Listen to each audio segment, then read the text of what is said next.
Hello students, कैसे हैं आप सब। आई होप आप सभी बहुत अच्छे होंगे। मैं हूं आपकी इंग्लिश की teacher and today we are going to start chapter number 11 dinner with father. तो चलिए इस चैप्टर को स्टार्ट करते हैं। One day a son took his old father to a restaurant for an evening dinner. His father was very old and weak. While eating food the old man dropped food on his shirt and trousers. तो बच्चों, एक बार एक बेटा अपने बूढ़े पिताजी को restaurant में डिनर कराने ले गया। लेकिन बच्चों, जो उसके पिताजी थे वो बहुत ज्यादा बूढ़े थे और बहुत ज्यादा कमजोर भी थे। खाना खाते हुए उसके बूढ़े पिताजी ने खाना अपनी शर्ट और ट्राउजर्स पर गिरा दिया, जैसा कि आप इस पिक्चर में भी देख सकते हैं। Other diners watched him in disgust while his son was काम।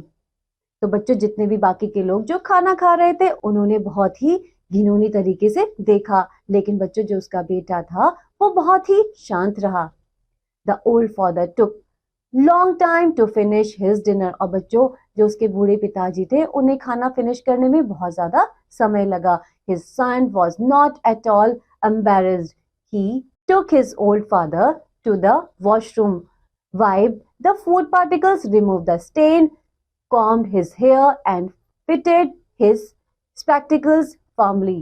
उसको बिल्कुल भी अपने पिताजी के ऊपर शर्म नहीं आ रही थी। उसके बाद जब उसके पिताजी ने खाना खा लिया तो वो अपने पिताजी को लेके वॉशरूम में गया, जहां पर उसने अपने पापा के हाथ और मुंह साफ किए। उसके बाद जो भी खाना उसके कपड़ों पे लग गया था उन्हें हटाया और अपने पिताजी के हेयर भी कॉम्ब किए।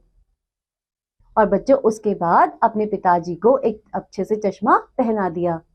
When they came out, the entire restaurant was watching them in dead silence.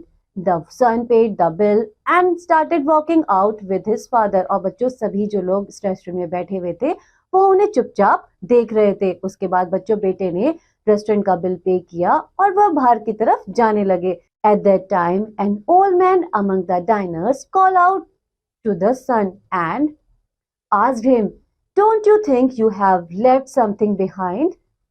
The son replied, "No, sir, I haven't."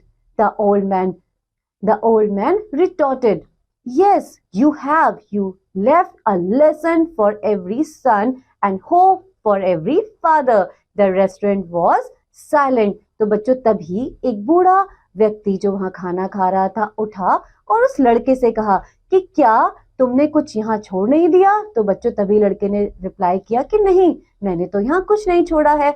लेकिन बच्चों, तभी उस बूढ़े आदमी ने कहा कि नहीं, तुमने यहाँ सबके लिए एक लेसन छोड़ा है कि सभी को तुम जैसे बेटे से और तुम जैसे पिताजी से एक शिक्षा लेनी चाहिए। तो बच्चों, इस कहानी से हमें ये शिक्षा मिलती है कि जब हमारे माँ बाप बूढ़े हो जाए तो हमें अपने माँ बाप की खूब सेवा करनी चाहिए, ना कि उन पर एम्बैरस होना चाहिए। तो आई होप आप सभी को ये चैप्टर बहुत अच्छे से समझ में आया होगा। अब हम मिलेंगे नेक्स्ट चैप्टर में, तब तक के लिए बाय बाय।